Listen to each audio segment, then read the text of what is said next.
इस कड़ी में मैं बताऊंगा, पापा चले गाँव, गोईठा पर लिट्टी बनवाई, पतलों की मड़ई में डाल ली चौकी, हाथ पैर दबवाया, खूब बैठकी होती।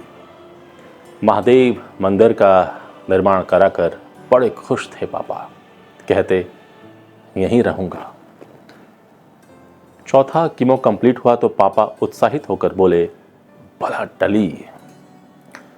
जब पापा का चौथा कीमो कंप्लीट हुआ, पापा बहुत उत्साहित थे। वो कहे कि चलो भला टली। उसी दौरान उत्तर प्रदेश के प्रयागराज में कुंभ मेला का आयोजन जोरों पर था। लाखों लोग कुंभ में आस्था की डुबकी लगाने पहुंच रहे थे। पापा की भी इच्छा हुई कि वह भी इसका हिस्सा बने और कुंभ मेला में आस्था की डुबकी लगाकर आए। लेकिन पापा का इम्यून सिस्टम बहुत वीक हो चुका था। इन्फेक्शन का खतरा था, भीड़ में आने जाने की मनाही थी। तो तय हुआ कि पापा घर पर ही रहें। उसके बाद मैं निकल पड़ा कुंभ में डुबकी लगाने। वहाँ से मैंने त्रिवेणी संगम का जल ले लिया, घर पर लाया और पापा ने उससे स्नान किया। लेकिन पापा का मन गांव जाने के लिए बहुत हो रहा था। उन्होंने मुझसे कहा कि बेटा, एक बार गांव घुमा दो। महाशिवरात्रि में मैं गांव जाना चाहता हूँ। हर साल की तरह मंदिर में पूजा भी करनी है और भंडारा का भी आयोजन करवाना है। मैंने कहा ठीक है, क्योंकि कीमो का सेशन तो कंप्लीट हो चुका था, लेकिन डॉक्टर ने कहा था कि पेम मेंटेनेंस सेशन चलेगा और फोर्थ कीमो के बाद पेट सिटी भी करवानी थी। पेम मेंटेनेंस में इम्यूनोथेरेपी चलती है। तय हुआ कि इम्यूनोथेरेपी और पेट सिटी स्कैन कराने के बाद हम लोग गांव चलेंगे। हम लोग फिर मेदांता अस्पताल गए और पेट सिटी की तारीख पहले से ही बुक थी। पेट सिटी हुआ और उसके बाद पापा का 5वां सेशन इम्यूनोथेरेपी के रूप में हुआ। इम्यूनोथेरेपी कराने से पहले 1 यूनिट फिर ब्लड चढ़ाया गया। इस बार डोनर की ज़रूरत नहीं पड़ी, डॉक्टर ने ऑर्डर दे दिया था। पापा की हीमोग्लोबिन घटने वाली प्रॉब्लम अभी भी सॉल्व नहीं हुई थी। मैंने पूछा कि डॉक्टर, इम्यूनोथेरेपी से तो ब्लड लॉस नहीं होगा ना? डॉक्टर ने कहा कि इसमें ब्लड लॉस उतना नहीं होता। खैर, पेट सिटी स्कैन की रिपोर्ट आई तो पता चला कि पापा का कैंसर अब दब चुका है, यानी साइज में गिरावट आ गई थी। पापा की कंडीशन पहले से बेहतर थी, लेकिन रिपोर्ट में जो कुछ लिखा था उसे मैं समझ रहा था। एक लाइन जो लिखी थी उस पर मेरी नज़र गई कि कैंसर सेल भले घट गए थे, लेकिन उनकी प्रवृत्ति में कोई सुधार नहीं था। लेकिन यह बात मैंने पापा को नहीं बताई। अब क्या बोलता है? बहुत दिनों के बाद पापा बहुत खुश थे कि अब कैंसर लगभग खत्म हो चुका है। पापा की खुशी देख मैं भी खुश था। मैं डॉक्टर से अकेले में मिला तो पूछा, पेम मेंटेनेंस कब तक चलेगा? डॉक्टर ने कहा कि अभी चलेगा। मैंने पूछा, अब कीमो तो नहीं देना पड़ेगा ना? उन्होंने कहा, ज़रूरत पड़ी तो लाइट कीमो देंगे। खैर, हम लोग रांची के लिए रवाना हो गए। रांची आने के बाद तय हुआ कि पापा को गांव लेकर चलना है। गांव जाने में अभी कुछ दिन शेष थे। पापा ने कहा था कि मेरा वॉक करने का कुछ प्रबंध करो। मैं खेल गांव में वॉक करना चाहता हूँ। वहाँ नेचर भी है, भीड़ भाड़ नहीं रहती, वहाँ ठीक से वॉक कर पाऊँगा। मैंने तुरंत वरिष्ठ पत्रकार सुशील सिंह मंटू भैया को फ़ोन किया कि भैया, पापा खेल गांव में वॉक करना चाहते हैं, आप वहाँ बोल देते। मंटू भैया ने देर न करते हुए तुरंत लाइनअप किया और पापा ने अपने वॉक का सिलसिला फिर से शुरू किया। शुरुआत आधे घंटे वॉक से की पापा ने। अब पापा रोज़ वॉक करने खेल गांव जाते, साथ में ड्राइवर और चाचा जी भी जाते। कभी कभी मैं भी ज्वाइन कर लेता। कमज़ोरी तो थी पापा को, लेकिन पापा अब पहले से पॉजिटिव थे और कॉन्फिडेंट भी। इन दिनों मैं भी अब अपने शो पर काम करने लगा, अखबार पर फोकस करने लगा। पापा ऑफिस में भी बैठते, कई लोग पापा से मिलने पहुंचते। एक दिन प्रभात खबर के संपादक विजय पाठक अंकल भी ऑफिस आए। उन्होंने पापा से मुलाकात की। उनकी बेटी की शादी थी, सो कार्ड देने पहुंचे थे। विजय अंकल से पापा ने अपने डाइट और ट्रीटमेंट की बातें शेयर की। हाँ, पापा ने यह नहीं बताया कि वह कैंसर से लड़ रहे हैं। उन्हें बताया गया कि इन्फेक्शन है। काफ़ी देर तक पापा और विजय अंकल की बैठकी हुई। जब विजय अंकल गए तो बोले, बेटा शादी में ज़रूर जाना है। मैंने कहा, हाँ पापा। लेकिन बीच बीच में जब भी पापा को फीवर आता उन्हें तोड़ देता। पापा शादी अटेंड नहीं कर सके। मेरा छोटा भाई राहुल शादी में गया। हाँ, रिसेप्शन रांची में हुआ था तो हम दोनों भाई पहुँचे थे, लेकिन पापा फीवर के कारण नहीं पहुँच सके। विजय अंकल ने पूछा भी कि पापा कहाँ हैं। उनसे मैं क्या कहता कि पापा अभी किस दौर से गुजर रहे हैं। मैंने कहा कि नहीं आ पाए।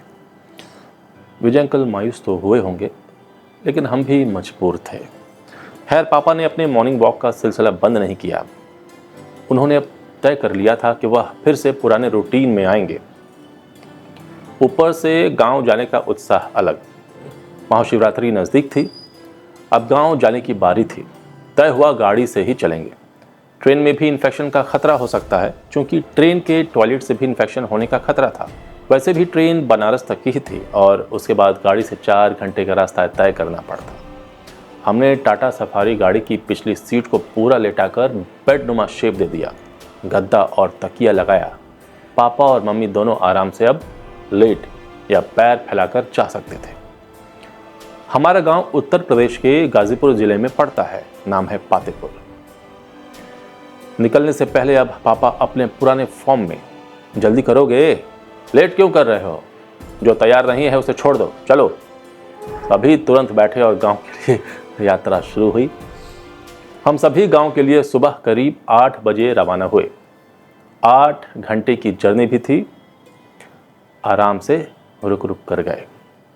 पापा आराम से सोते सोते। खैर, गांव पहुंचते पहुंचते शाम हो गई। 6 या 7 बज गए। गांव की ज़मीन पर पापा ने जैसे ही पैर रखा मानो उनको सुकून मिल गया हो। उन्होंने लंबी सांस ली। गांव के आसपास लोग पहले से ही पापा का इंतज़ार कर रहे थे। द्वार पर गोईठे का धुआं, लाल चाय और पापा की बैठकी। मानो थकान का कोई नामो निशान नहीं था। भूख प्यास सब साइड, ऊर्जा हाई। खैर, पापा ने उस दिन देर से ही खाया। गांव के खाने में अलग स्वाद ही होता है, पानी ही अलग। यहाँ एक लम्हा का जिक्र करने का मेरा मन हो रहा है। ये बात है कैंसर डिटेक्ट होने से पहले, 1 साल 1.5 साल पहले की है। मैं और पापा गांव गए हुए थे।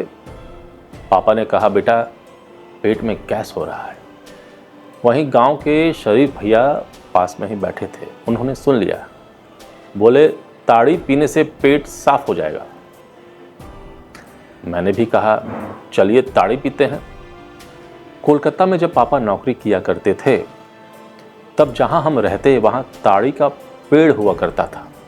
ताड़ी वाला पेड़ से जब भी ताड़ी उतारने आया करता, हम कटोरी लेकर पहुंच जाते। 4-5 साल उम्र रही होगी मेरी। ताज़ा ताज़ा फेन वाली ताड़ी हमारी कटोरी में डाल दी जाती, मैं पी जाता। बहुत याद नहीं, लेकिन मेमोरी में है। खैर, शरीफ भैया ने सुबह सुबह वाली ताड़ी का प्रबंध किया। मैं और पापा ने एक एक गिलास पी ली। मैंने कहा, पापा स्प्राइट जैसा लग रहा है। हमने 2-2 गिलास पी ली। पापा बोले, और पिएंगे तो चढ़ तो नहीं जाएगा ना। मैंने कहा, पापा घर पर ही हैं हम लोग, जो होगा देखेंगे। वैसे मैंने शरीफ भैया से पहले पूछ लिया था कि नशा तो नहीं होगा ना। शरीफ भैया ने कहा था कि ताज़ा है, नशा नहीं होता। मेरे और पापा की बॉन्डिंग अलग थी। खैर, ताड़ी का कोई नशा नहीं हुआ और पेट भी हो गया ठंडा।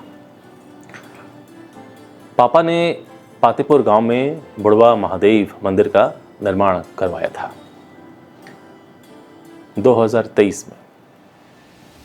आज वह मंदिर पूरे क्षेत्र में प्रसिद्ध है। शिवरात्रि में बस 1-2 दिन ही शेष रह गए थे। इसी बीच मैंने तय किया कि पापा की ऑटोबायोग्राफी शूट की जाए। पापा का मूड भी अच्छा था। मुझे किसी कोने में महसूस हो रहा था कि यही समय है। मैंने देर नहीं किया। जब तक हम गांव में थे, मैंने पापा की पूरी जीवनी को कैमरे में कैद कर लिया। पापा बहुत देर तक बैठ नहीं पाते थे, लेकिन जब भी समय मिलता हम शूट कर लेते। वैसे पापा की जीवनी कोई महाकाव्य से कम नहीं है। उनकी तो हर दिन एक कहानी ही है। लेकिन जितना मैं कर पाया उतना कैप्चर कर लिया। क्योंकि पापा बहुत दिनों से अपनी जीवनी लिखना चाहते थे, काम में व्यस्तता के कारण यह मुमकिन नहीं हो पाया। ऊपर से पापा बीमार हो गए। लेकिन मेरे मन के किसी कोने में आया कि पापा की बायोग्राफी शूट करनी ज़रूरी है। मुझे कुछ अधूरा सा लग रहा था। खैर, गांव में पापा ने खूब एंजॉय किया। पापा ने वहाँ बुढ़वा महादेव मंदिर का निर्माण भी करवाया है। पापा वहीं मंदिर पर लिट्टी बनवाते और खाते। क्या घर क्या द्वार, सब मंदिर पर। पापा ने वहाँ 2 कमरा भी बनवाया था और 2 बाथरूम भी। उनका कहना था कि अब तुम लोग अखबार संभालो, मैं ज़्यादातर यहीं रहूँगा। मंदिर पर उनके कई पुराने नए साथी जुटते। गांव की एक परंपरा है कि जब बैठकी लगती तो नए पुराने सब एक ही तराजू में हो लेते। पापा उनसे पूछते, कोई समस्या नहीं है ना? कोई कहता कि बेटी की शादी करानी है, उसकी चिंता रहती है। पापा बोलते, पैसे वैसे घटेंगे तो मांग लेना।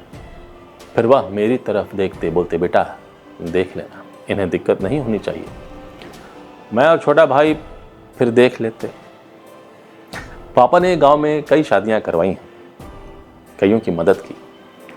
नौकरी से लेकर इलाज तक में पापा उनकी मदद करते। इसलिए पापा जब भी गांव जाते उनसे लोग मदद मांगने पहुंच जाते। पापा अपनी क्षमता से बढ़कर उनकी मदद भी करते। मैं और भाई एक दूसरे को देखते और मुस्कुराते। महाशिवरात्रि का दिन, मंदिर पर महिलाओं की भीड़, गांव के लगभग सभी महिलाओं का जुटान, पुरुष भी काफ़ी संख्या में आते। पापा ने हमें निर्देश दे रखा था कि जो भी पूजा के लिए आएगा उन्हें फल देना है। सुबह सुबह फल बांटे जा रहे थे। थोड़ी भीड़ कम हुई तो करीब 10 बजे पापा और मम्मी पूजा के लिए मंदिर पहुँचे। करीब 2 घंटे पापा और मम्मी ने पूजा की। पापा की एनर्जी हाई थी। पूजा के बाद पापा मंदिर के बाहर बैठ गए और गांव के लोगों से बातचीत करने लगे। मैं उन्हें मास्क देने के लिए गया। पापा बोले, बेटा यहाँ भी मास्क हटाओ ना। मैं मुस्कुराता चला गया।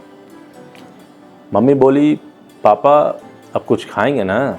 मैंने कहा, प्रसाद खा लिए हैं और तुमको लगता है कि पापा यहाँ से अब हिलेंगे? फिर भी मैंने पूछा, पापा खाना ले आऊँ? पापा ने कहा, नहीं, मुन्ना के यहाँ मेरे लिए खाना बन रहा है, मैं वहीं खाऊंगा। मुन्ना प्रजापति पत्रकार सियाराम भैया के भाई हैं। उनके घर में पापा के लिए चावल दाल साग और हरी सब्जी की भुजिया बन रही थी। वह हमारे पड़ोसी भी हैं गांव में। गांव की दही ऐसी जमती मानो मलाई, बिल्कुल लाल छाली वाली। पापा ने बड़े चाव से खाया, मैंने भी वही खाया। पापा देर तक मंदिर के पास बैठे। मंदिर के पास में ही अपना बगीचा है। वहाँ मैंने मड़ई बनवाई थी, उसमें 2 चौकी रखी हुई थी। पापा वहीं लेट जाते, कोई उनके पैरों को दबाता तो इधर उधर की कोई बातें करता। मैंने पापा के साथियों को कह दिया था कि तू लोग पापा के छुइया जा तो हाथ पैर धो के छुइया जाए, ऐसा ही मत छू लिया जाए, अभी पापा के इन्फेक्शन से बचाए के बाद। फिर शाम को भंडारा का आयोजन हुआ। पूरा गांव भंडारा में उमड़ पड़ा। मंदिर में झाल बज रहा था, महिलाएं गीत गा रही थी और भंडारा चल रहा था। पापा ने गांव में बहुत अच्छा समय बिताया। अब बारी थी रांची जाने की। पापा का मन नहीं था, लेकिन इम्यूनोथेरेपी की तारीख आने वाली थी और पापा की हीमोग्लोबिन की समस्या तो थी ही, तो हमें अब गांव से निकलना था। मन तो मेरा भी नहीं था गांव से निकलने का। खैर, हम लोग अब रांची के लिए निकले। निकलते वक्त पापा ने गांव वाले से कहा था कि जल्दी आएं, लेकिन गांव वालों, पापा और मुझे क्या पता था कि पापा का गांव का यह आखिरी ट्रिप होगा। जब हम रांची आए तो कुछ दिन के बाद पापा की पीठ के एक पॉइंट पर दर्द शुरू हुआ। पापा ने कहा कि बेटा, पीठ के ऊपरी हिस्से में स्पाइन के बगल में टस टस कर रहा है। मैंने कहा, हो सकता है पापा मसल पुल हुआ हो, क्योंकि कीमो के बाद पापा का वज़न काफ़ी कम हो गया था और पापा की पीठ को मैं जब छूता तो संगठित मसल जैसा फील नहीं होता। मैंने और पापा ने डॉक्टर से वीडियो कॉन्फ्रेंसिंग पर बात की। उन्होंने कहा कि मसल पुल हो सकता है सर। उन्होंने वोवरेन क्रीम लिखा, वह लगाने से पापा को आराम भी हुआ, लेकिन हर 2-3 दिन में दर्द होता। इस दर्द से पापा को इरिटेशन होता। इम्यूनोथेरेपी की तारीख भी आ गई। दिल्ली निकलने से पहले मैंने इस बार 2 दिन पहले ही सीबीसी करा ली। मुझे लग रहा था कि शायद पापा की हीमोग्लोबिन कुछ कम है, क्योंकि पापा को अब देखकर मैं समझ जाता कि पापा के शरीर में कितना खून है। रिपोर्ट आई तो पता चला कि हीमोग्लोबिन 7.5 है, आयरन भी कम था। मैंने डॉक्टर को मैसेज कर बताया। उन्होंने कहा कि 1 यूनिट पीआरबीसी ट्रांसफ्यूजन करा लेना चाहिए और आयरन भी चढ़वा लीजिए। हमने डॉक्टर देबुका अंकल के यहाँ ब्लड और आयरन चढ़वाया। फिर हम दिल्ली के लिए रवाना हो गए। हम डॉक्टर के सामने बैठे। पापा ने बताया कि पीठ में रह रहकर दर्द होता है। डॉक्टर ने उस पॉइंट को टच किया। उन्होंने कहा कि सर मुझे तो कुछ वैसा नहीं लग रहा है, मसल पेन है। उन्होंने एक पेन किलर लिख दिया और वोवरेन क्रीम तो लिखा ही था। उससे पापा को राहत तो मिली। इस बार डॉक्टर ने पापा को इम्यूनोथेरेपी के साथ लाइट कीमो का इंजेक्शन और बोन मजबूत करने के लिए भी इंजेक्शन दिया। पैम मेंटेनेंस में इसका जिक्र था। इसके बाद हम लोग रांची आ गए। रांची आने के बाद पापा अपने काम में व्यस्त हो गए, लेकिन 3-4 दिनों के बाद पापा की पीठ में दर्द और बढ़ गया। पेन किलर अब पापा लगभग 2-3 दिन बीच कर खाने लगे। इस बार बीच बीच में पापा के फीवर आने की फ्रीक्वेंसी भी बढ़ गई थी। पापा अब खड़े होते तो उनकी हफनी बढ़ जाती, फिर 30-40 सेकंड के बाद नॉर्मल होते तो चलते। पापा अब छत पर भी नहीं चढ़ पाते। पापा कहते इस बार ज़्यादा ही वीकनेस है। मैं समझ गया था कि पापा को अब लाइट कीमो भी बर्दाश्त नहीं हो रहा है। मैंने तय किया कि इस बार डॉक्टर को बोलूँगा, देना है तो सिर्फ इम्यूनोथेरेपी दीजिए, अब कीमो बंद कीजिए। शरीर रहेगा तब ना कोई इलाज होगा। शरीर में बचा क्या था पापा का? पतले से हो गए थे, वज़न भी लगातार घट रहा था। वह तो भला हो कि हमने जो टाइट प्लान बनाया हुआ था उससे पापा के वज़न को हमने मेंटेन किया हुआ था। पापा को नॉर्मल होने में करीब 10 दिन लग गए। इसी बीच 1 यूनिट ब्लड भी चढ़ाया गया। पापा का हीमोग्लोबिन फिर से कम हो गया था। इस दौरान पापा ज़्यादा बेड पर ही रहे, लेकिन 10 दिनों के बाद फिर से उन्होंने ऊर्जा भरी। अब मैंने फैसला लिया कि पापा को काम में फिर से व्यस्त करना होगा। सो अब सुबह शाम की मीटिंग पापा के फ्लोर पर ही होती। मीटिंग के कारण पापा के 2 घंटे निकल जाते। उस दौरान वह बीमारी के बारे में नहीं सोचते। बीच बीच में मेरा 3 साल का बेटा रुद्रक उन्हें एंटरटेन करता। मैंने रांची में रहने वाले अपने रिश्तेदारों को कह दिया था कि सभी लोग आते रहिए और पापा के साथ बैठिए, गप्पे करिए।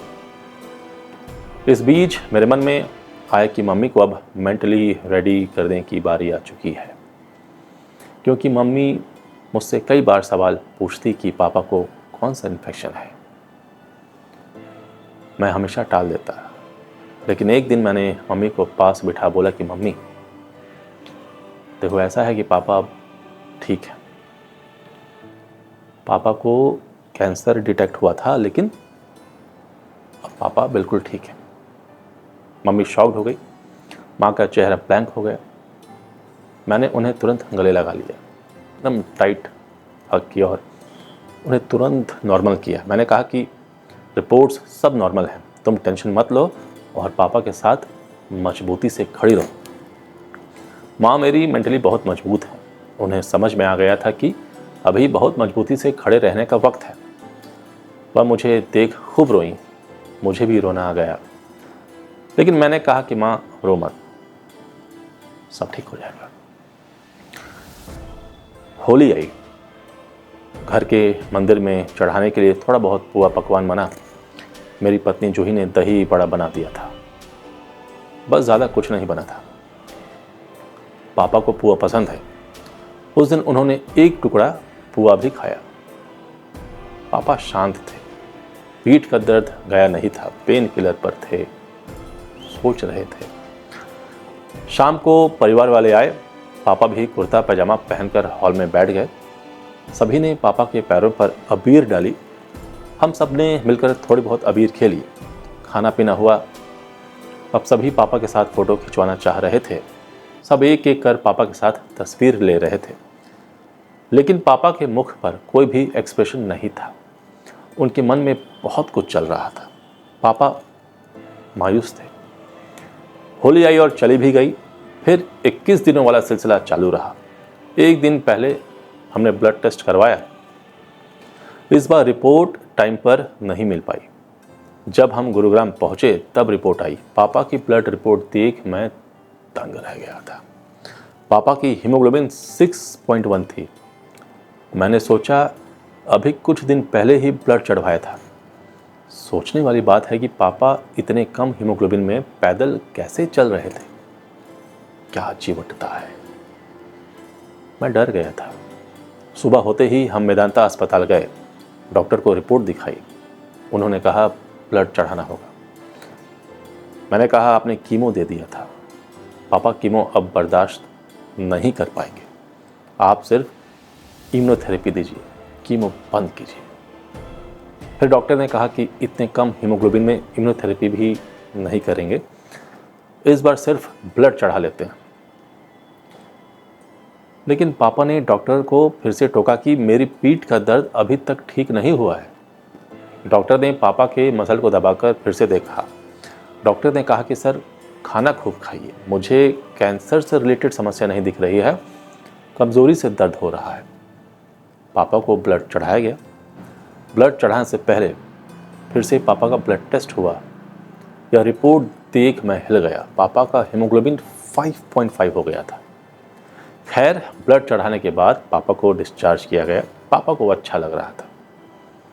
हमने डॉक्टर को कहा कि अब 10 दिनों के बाद का समय दीजिए, अभी बॉडी रेडी नहीं है। डॉक्टर ने कहा कि ठीक है। हम उस दिन मॉल में गए, पापा के लिए शॉपिंग भी की। यह पहली बार था जब हम गुरुग्राम गए तो कहीं घूमने गए।